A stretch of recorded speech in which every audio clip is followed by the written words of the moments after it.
অন্তর্বর্তী সরকারের মেয়াদ এখনো অজানা, কোন সময় নির্বাচন হবে সে নিয়ে সব মহলেই রয়েছে প্রশ্ন। মাত্র 6 মাসের ব্যবধানে নির্বাচন হবে কি হবে না সেটি নিয়ে আসলে চলছে নানা ধরনের আলোচনা চর্চা। এসব নিয়ে কথা বলতে আমাদের সঙ্গে রয়েছেন ডক্টর জাহিদুর রহমান এবং আমাদের সাথে আরো থাকছেন বিএনপির কেন্দ্রীয় কমিটির সহ আন্তর্জাতিক বিষয় সম্পাদক ব্যারিস্টার রুমিন ফারহানা। ব্যারিস্টার রুমিন ফারহানা, আপনাকেও স্বাগত জানাই আমাদের অনুষ্ঠানে যুক্ত হওয়ার জন্য। আপনি যেভাবে সরকারের দিকে বারবার আঙ্গুল তুলছেন, সরকারের মধ্যে ষড়যন্ত্র দেখছেন, এটা একটু একপেশে হচ্ছে কিনা? মানে সরকারকে আপনি বেশি যে দায়ী করছেন এটা একটু টানেল ভিশনের কাজ হচ্ছে কিনা? আমি সরকারের যে ধরনের আচরণ দেখছি, আমি মনে করি সরকারের মধ্যে নির্বাচন ইভেন জুনে হবে এই ব্যাপারে আমি আসলে আস্থাশীল হতে পারি না। আমি আপনাকে একটা ছোট উদাহরণ দেই। আমরা অনেকে হয়তো খেয়াল করিনি, জাপানের প্রধান উপদেষ্টা যেভাবে বক্তব্য দিয়েছেন, বা মঞ্জু ভাই তাদের মিটিং এর যে কথা বললেন, খেয়াল করুন খালেদ ভাই, আপনি দীর্ঘ সময় তার সাথে আলোচনা করেছেন যে উনি মনে করছেন ডিসেম্বরের মধ্যে উনি আর পারছেন না আইন শৃঙ্খলা নিয়ে। আচ্ছা, এটা কি রেজোনেট করছে না জনাব নাহিদ ইসলামের সাথে? আপনি খেয়াল করবেন রয়টার্স এর সাথে এবং এরপর এএফপির সাথে ইন্টারভিউতে নাহিদ ইসলাম এক্স্যাক্টলি এই কথাটা বলেছিলেন যে এই বছরের মধ্যে নির্বাচন হবে না বলে তিনি মনে করেন, কারণ আইন শৃঙ্খলার অবস্থা ভালো না। আমি ইদানিং রাগঢাক ছাড়াই বলছি এনসিপি আসলে ডক্টর ইউনূসের দল। কেন? আপনি যদি চান আমি সেটা ব্যাখ্যা করতে প্রস্তুত আছি। তো জনাব নাহিদ ইসলাম ওটা বলছেন, উনিও বলছেন। আচ্ছা, নাম্বার 2 যেটা আপনি জিজ্ঞেস করছেন এবং আমি আপনার সাথে একমত, 9 মাস পার হয়ে গেছে, উনি কন্ট্রোল আনতে পারেন না এবং অনেক ক্ষেত্রে আমরা কন্ট্রোল আরো কমছে বলে মনে হয়। ডিসেম্বরে উনি পারবেন না মনে করছেন, 6 মাসের পর মানে ডিসেম্বরের পর ওনার হাতে কি কোনো একটা ম্যাজিক আসবে বাই হুইচ উনি সবকিছুর উপর নিয়ন্ত্রণ নিয়ে আসতে পারবেন? আরেকটা প্রশ্ন, উনি ডিসেম্বরের মধ্যে যদি হবে না বুঝতে পারেন নিরাপত্তা জনিত কারণে, এখন উনি ডিসেম্বর থেকে জুনের এই আলাপ কেন করছেন? উনি স্পষ্ট করে বলে দিক যে ডিসেম্বরের মধ্যে তো হবে না, তো আমি এবার জুনের দিকেই তাকিয়ে আছি। ডক্টর রহমান, আপনি তো চমৎকার বলেন, আমি শুনতে থাকি, সেজন্য আপনি আমাকে একটু প্রশ্ন করার সুযোগ দিয়েন। আপনি বলেন যে এখন একটু থামলাম, কারণ হচ্ছে আমি ভুলে যাব যদি আপনি আমাকে প্রশ্ন করতে দেন। সেইটি হচ্ছে যে আপনি যেটি বলছেন যে উনি বলতেছেন, এটা আসলে খোলাখুলি মানে নাহিদ সাহেবের কথা আর উনার কথা একমত হয়ে যাওয়া মানেই যে ওনারা দুজন একদল করা, এইটা ঠিক অতি সরলীকরণ আমি মনে করি। 2 নাম্বার হচ্ছে যে আপনি যদি দেখেন যে ডিসেম্বরের মধ্যে সবকিছু, ডিসেম্বর পার হইলেই কি অন্য কিছু ঠিক হইতে থাকবে কিনা জুনে, এইটা তো উনার একটা প্লি সব দলের প্রতি যে আপনারা এখন আমার উপর আস্থা আনেন, আপনারা আমার সাথে বসেন, বৈশা একটা ডেট ডুটের কথা আমরা একটা চিন্তা করব। কিন্তু আপনারা যখন আমাকে ডিসেম্বর থেকে জুনের মধ্যে ডিসেম্বরটাতেই চাপ দিতে থাকেন, তখন তার এটা কোথাও আগায় না। আইন শৃঙ্খলা বলেন আর যাই বলেন, এইরকম একটা সরকারের পক্ষে তো সকলের সহযোগিতা ছাড়া, বিশেষ করে বড় রাজনৈতিক দল বিএনপির সহযোগিতা ছাড়া এটা তো সম্ভব না। এবং বিএনপি তো দিনে দিনে এটা দুর্বিষহ করে ফেলছে। আমি আর কথা মাঝখানে বলবো না, আমি একটু দুই তিনটা পয়েন্ট আপনাকে বলি। দেখেন, বিএনপি আওয়ামী লীগ পতনের পরে 9 মাসও তারেক রহমান সাহেব দেশে ফিরে নাই। আইন আদালতের কথা বলা হচ্ছে, বেগম জিয়ার মামলা পরের দিন উঠছে ডক্টর ইউনূস সাহেবের সাথেই, তারেক রহমান সাহেবের সব মামলাও ইন অ্যাবসেন্সে উঠে গেছে। এই নিজেদের শক্তি দিয়ে ঢাকা দক্ষিণ অচল করে রাখা একদিনের মেয়রশিপের জন্য বাংলাদেশে যা শুরু করছে জনাব ইশরাক, সেগুলি আসলে কিভাবে ইউনূস সাহেব একটা ইলেকশনকালীন সরকার কিভাবে হবে বিএনপি যদি এগুলি করতে থাকে? জি ডক্টর জাহেদ, আপনি একটু বলেন। নিশ্চয়ই আমার কাছে যথেষ্ট আমি মনে করি যে তথ্য এবং প্রমাণ আছে ভাই, আমি প্রমাণ করতে পারবো যে ডক্টর ইউনূস অন্তত বিএনপির সাথে কোনো রিকনসিলিয়েশন চাইছেন না। প্রবলেম কিন্তু ওই জায়গায়। খালেদ ভাই, আমি রাগঢাক ছাড়া একটা কথা কয়েকদিন থেকে বলছি, বাংলাদেশে এই মুহূর্তে 3টা শক্তি, বিএনপি, সরকার এবং সেনাবাহিনী। সেনাবাহিনীকে আমি বলছি এটা বিতর্কিত হতে পারে এই কারণে যে সেনাবাহিনী তো আলাদা কোনো এন্টিটি না টেকনিক্যালি, যেটা তো সরকারের পার্ট। কিন্তু আমি বলছি আজকে অত সময় নেই, সেনাবাহিনীকেও পোস্ট 5 অগাস্ট আমরা একটু আলাদা করে দেখবো। এই 3টা শক্তির মধ্যে রিকনসিলিয়েশন লাগবে। এখন সমস্যা যেটা হচ্ছে, ধরুন বিএনপির যে মুভমেন্ট হলো সেটা প্রেস সচিবের ভাষ্য মতে, কারণ তিনি আমাদেরকে জানাতেন আগে 137টা আমরা এরকম রোড ব্লকেড হয়েছে, 147টা হয়েছে, তো বিএনপি তো মাত্র তারপর গেল। এবং জনাব ইশরাকের সমর্থকরা, আমি এটাকে just political point of view থেকে দেখছি, সমর্থন বা অসমর্থন করার বিষয়টা, বাংলাদেশের 5-10 জন মিলে রাস্তা ব্লক করার ঘটনা আমরা 5 তারিখের পর থেকে তো 150 দেখে ফেলেছি সরকারের পরিসংখ্যান অনুযায়ী। হঠাৎ করে এটাই তার এত খারাপ লেগে উঠলো কেন? এবং বিএনপি, খেয়াল করুন, আমি এনসিপি যে তার দল তার প্রমাণ হিসাবে বলছি, বিএনপি নিজে এই ক্রাইসিসের মোমেন্টে প্রধান উপদেষ্টার সাথে দেখা করতে চেয়েছিল ফর 4 days, দেখা করেননি।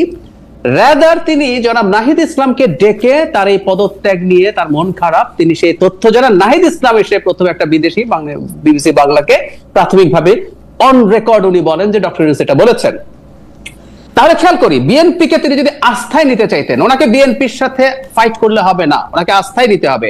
তারপর বিএনপি গেল, বিএনপি যাওয়ার পর উনি জনাব আসিফ মাহমুদ সজীব ভুঁইয়াকে সেই মিটিং এ রাখলেন যার পদত্যাগ চাইছে বিএনপি। এবং আপনি খোঁজ নিলেই দেখবেন, বা আপনি জানেন আমি নিশ্চিত, জনাব আসিফ মাহমুদ সজীব ভুঁইয়া অন্য কোনো দলের সাথে মিটিং এ ছিলেন না।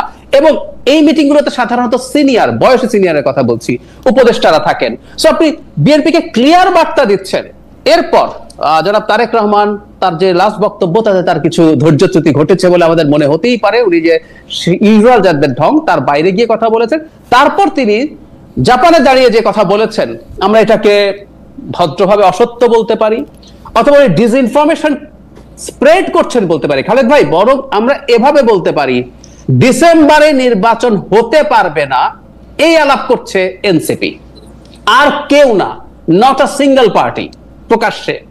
অথচ উনি বললেন একটা দল চায় না, হয়তো ইম্পারেটিভ করে ফেলেনি, কিন্তু আমরা প্রচুর নিউজ দেখি বিএনপির সাথে থাকা জোট, বাম জোট যারা আছে, মঞ্জু ভাই নিজে তার দলের অবস্থানের কথা বললেন, তো উনি তো আসলে বিএনপির সাথে একটা ফাইটে নেমে গেছেন, আমরা দেখতে পাচ্ছি।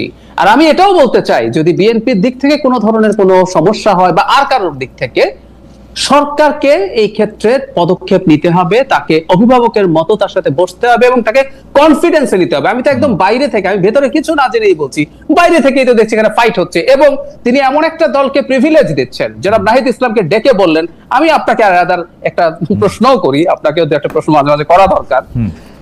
প্রথম দিন যখন বিএনপি জামায়াত ইসলামী বসলো, উনি যখন ডাকলেন, বিএনপি বা জামায়াত ইসলামী নিবন্ধিত না হলেও বাংলাদেশে আওয়ামী লীগের অ্যাবসেন্সে সংখ্যার দিক থেকে সেকেন্ড হাইয়েস্ট বা লার্জেস্ট দল, ওই দিন এনসিপি আলাদা ডাক পেয়েছে কেন?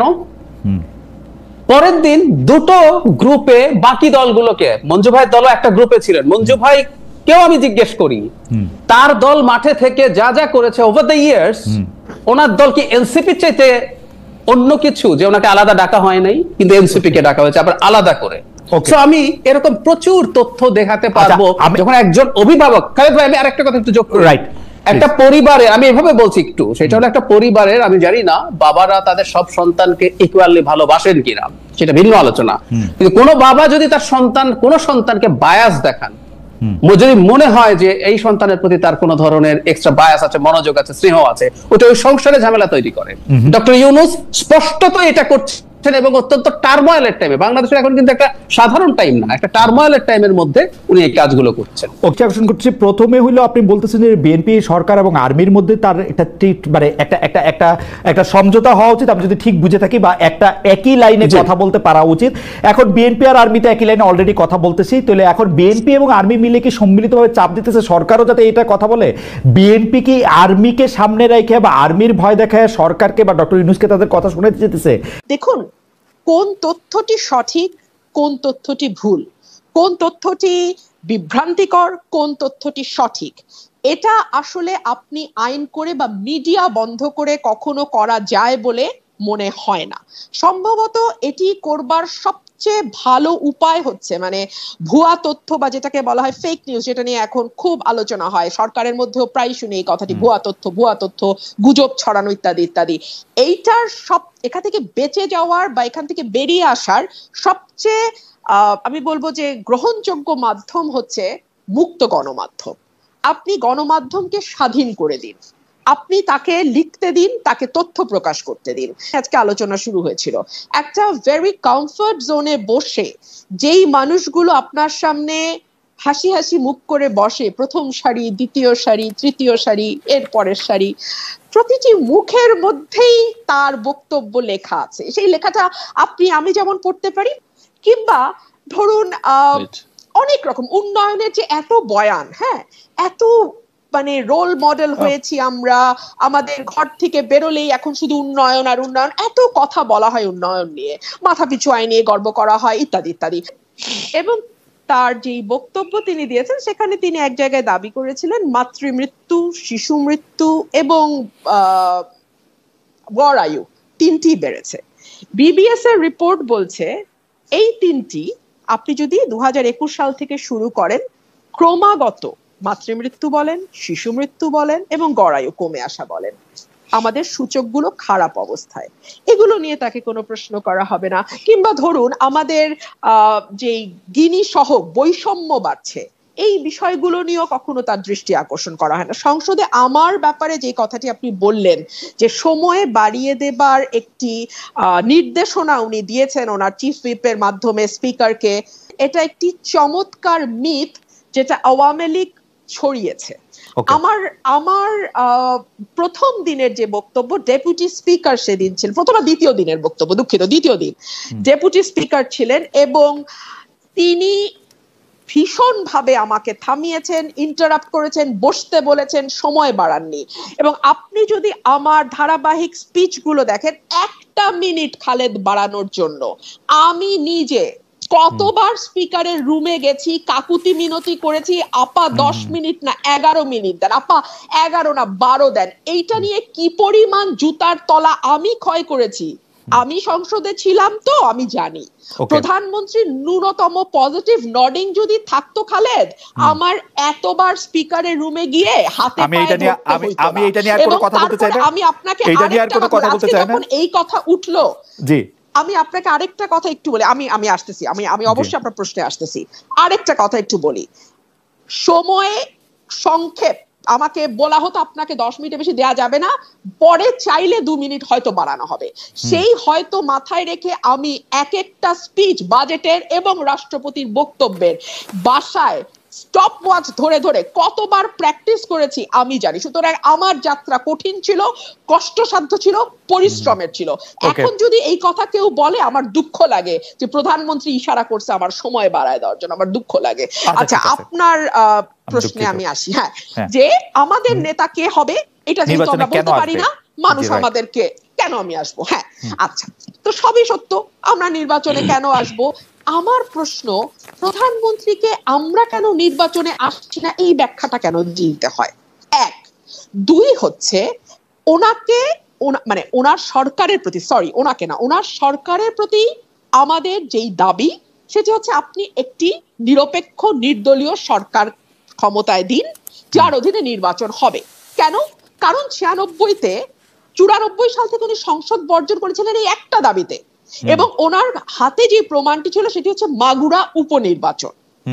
মাগুরা উপনির্বাচনকে ঘিরে উনি যদি বলতে পারেন যে বাংলাদেশে যতদিন বাংলাদেশের আয়ু থাকবে ততদিন পর্যন্ত প্রয়োজন হলে তত্ত্বাবধায়ক সরকার থাকবে, তাহলে আজকে 14, 18 এবং 24-এ এসে, এই 24টা বাদই দেন, 14-18-র স্মৃতি মাথায় নিয়ে উনি কি করে আশা করেন যে 24-এ আমরা অংশ নেব।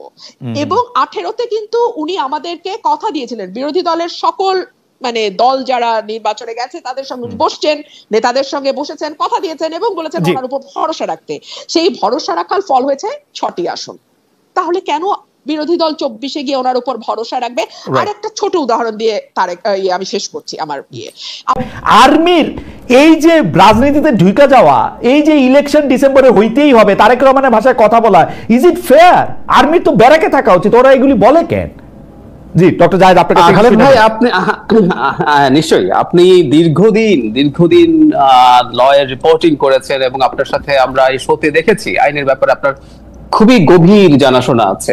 আমি মানে কোর্টের ক্ষেত্রে অনেক সময় এটা হয় যে অনেক সময় দিনের শেষে কোর্ট ইভেন সংবিধানকে লঙ্ঘন করার মতো রায় দেয়, ডক্ট্রিন অফ নেসেসিটি দেখায়। যেমন আমি 13th অ্যামেন্ডমেন্টের যে সংক্ষিপ্ত রায় ছিল সেখানে ডেলিবারেটলি লিখেছে যে এটা অসাংবিধানিক, কিন্তু পরবর্তী দুইটা ওনারা ওই সংখ্যাটা ভুলে গেলাম, 9ম বা 10ম এরকম কিছু বলেছিলেন, বা 10ম একাদশ, পরবর্তী ত্রয়োদশ সংশোধনীর অধীনেই হতে পারে। তারপরে যে কথাটা বলেছিল দ্যাট ওয়াজ ভেরি ইম্পর্টেন্ট, তারা বলেছিলেন যে জনগণের এবং রাষ্ট্রের নিরাপত্তাই সর্বোচ্চ আইন। তার মানে আমি যে কথাটা বলতে চাইছি, কোন একটা টার্বুলেন্স টাইমে, কোন একটা প্রবলেম্যাটিক পিরিয়ডে আমাদের সবকিছু যে নিয়ম মতো চলবে নট নেসেসারিলি। সেনাবাহিনী 5th অগাস্টের সময় থেকে বা পরে যা করেছে, আমি নিজেও এটাকে পয়েন্টটা ধরেছি, আমি ওভাবে ক্রিটিক করিনি। রয়টার্সের সাথে প্রথম যখন সেনাপ্রধান বক্তব্য দিয়েছিলেন তিনি বলেছিলেন 18 মাসের মধ্যে সরকারকে নির্বাচন করার জন্য তারা সাহায্য করছেন। আমি তখন সেদিনই, এটা হলো প্রথম বাংলাদেশের ইন্টারভিউ যেখানে নির্বাচনের একটা টাইম লাইন গুরুত্বপূর্ণ একজন মানুষের কাছ থেকে জানা গেছে, সেখানে আমি খুব ক্লিয়ারলি এই কথাটা ধরেছিলাম এবং আমি জাস্ট পয়েন্ট আউট করেছি যে এই ব্যাপারটা এইরকম। আমরা এখন আসলে কোন বিশেষ অবস্থা আছে, কোন জায়গায় আছি? একটা সেনা প্রধান যদি সরকারেরই পার্ট হয় তাহলে তো ওনার শেখ হাসিনার কথা শুনে গুলি চালানো উচিত ছিল সবার উপরে। কিন্তু শেখ হাসিনাকে বিট্রে করেছেন তখনকার সরকারকে, শেখ হাসিনার তো উনি সেনা প্রধান ছিলেনও। সো তাহলে আমরা এই প্রশ্ন, আমি একটু খুবই ডেভিডস অ্যাডভোকেট টাইপের কথা হচ্ছে, তারপরে এই প্রশ্ন আসতে পারে, তো উনি তো বিট্রে করেছেন সরকারি যে আদেশ, যেটা উনি মানতে বাধ্য ছিলেন। তো আমি যে কথাটা বলি, আসলে বিদ্যমান প্রেক্ষাপটে আমার কাছে মনে হয় এই যে একটা ডিফারেন্ট ধরনের, খানিকটা ডিফারেন্ট একটা অবস্থান সেনাবাহিনীর আছে। এবং I feel lucky frankly speaking যে বাংলাদেশ না, এই তৃতীয় বিশ্বের দেশগুলোতে সেনাবাহিনী রেদার চেষ্টা করে একটা ঝামেলা বাঁধিয়ে ক্ষমতা নিয়ে নিতে, আর এখানে ঝামেলা বেঁধেছিল 5th অগাস্টে। আমি মনে করি তারা যদি পাওয়ার নিতেন, আমাদের দেশের মেজরিটি অফ দ্য পিপল সমর্থন করতেন, তিনি নেননি এবং এখন নির্বাচন নিচ্ছেন। এই কথা তো আমরা বলছি যে একটা সিভিলিয়ান সরকার নির্বাচনের কথা। আমি আপনার কথা, আমি আপনার কথা শুনতে খুবই ভালোবাসি, সেই জন্য আমার টাইমটা ম্যানেজ করতে পারছি না। কিন্তু জাহেদ, আপনার রবীন্দ্রনাথ ঠাকুর থেকে আমি একটা উদাহরণ দেই, সেটি হচ্ছে যে এরকম যে অধিকার ছাড়িয়া দিয়া অধিকার রাখিবার মতো বিড়ম্বনা আর নাই। সেনাপ্রধান যদি করতেছেন এটা কিন্তু ঠিক যে 5 তারিখে উনি না দাঁড়াইলে শেখ হাসিনার বিরুদ্ধে এই আন্দোলন কি হইতো, হাইন্ডসাইট আমরা এটা জানি না। যদি 20-21 জুলাই থেকে তিনি যদি এই অবস্থান না নিতেন কি হইতো আমি এটা জানি না। এবং আমি এইটাও জানি আওয়ামী লীগ যদি ফিরে আসে প্রথম যে লোকটা শাস্তি হবে সেই লোকটার নাম হচ্ছে জেনারেল ওয়াকার। কিন্তু তারপরে আমি বলি যেটা তো উনি নেন নাই, উনি যেটা নেন নাই সেইটার প্রতি এখন উনি এরকম মানে এই স্নিফটা কেন অনেকগুলো ইস্যু জমে গেছে। আমাকে বলতে হবে, আগের বারও আপনি কিছু বলেছেন, আমার কিছু যোগ করার আছে। সেনাবাহিনী নিয়ে বলছি, মানে অধিকার ছাড়িয়া দিয়া অধিকার ধরিয়া রাখার মতো বিড়ম্বনা নাই। আমি মনে করি মানে সেনাপ্রধান, এটা আমার অবজারভেশন, তিনি তো আসলে অধিকার রাখতে যাচ্ছেন না। খেয়াল করুন, তিনি ক্ষমতা নিতে পারতেন বলছে, তিনি ক্ষমতাটা নেন নাই। সামহাউ ওনার মনে হয়েছে উনি শেখ হাসিনার সময়ে তার আদেশ পালন না করে বাংলাদেশের ডেমোক্রেটিক ট্রানজিশনের পক্ষে তিনি দাঁড়াচ্ছেন। এখনো তিনি তাই বলছেন। আসলে উনি একটা নির্বাচন চাইছেন। হ্যাঁ, উনি একবার বা একাধিকবার ইনক্লুসিভ নির্বাচন শব্দটা বলেছেন, তাতে আমরা ধরে নিতে পারি এতে আওয়ামী লীগ থাকতে পারে, এরকম একটা আলাপ। এটা করা ঠিক করেছেন কি বেঠিক করেছেন এটা নিয়ে আলোচনা হতে পারে, কিন্তু উনি এখনো কিন্তু ওই অধিকার চাইছেন না, উনি দেশ শাসনের অধিকার চাইছেন না। উনি মনে করছেন, আবারও বলছি, সামহাউ উনি একটা ট্রানজিশনে যাবেন। আমি আপনাকে আমার একটা ইন্টারপ্রিটেশন বলি। রাওয়া ক্লাবে তিনি যেদিন পাবলিক অ্যাড্রেস করেছেন অন ক্যামেরা, সেদিন তিনি একটা জায়গায় বলছিলেন, আমার যদি কখনো কোনো সমস্যা হয় আমি নুরুদ্দিন স্যারের সাথে কথা বলি। আমি এই জিনিসটা পিক করেছিলাম।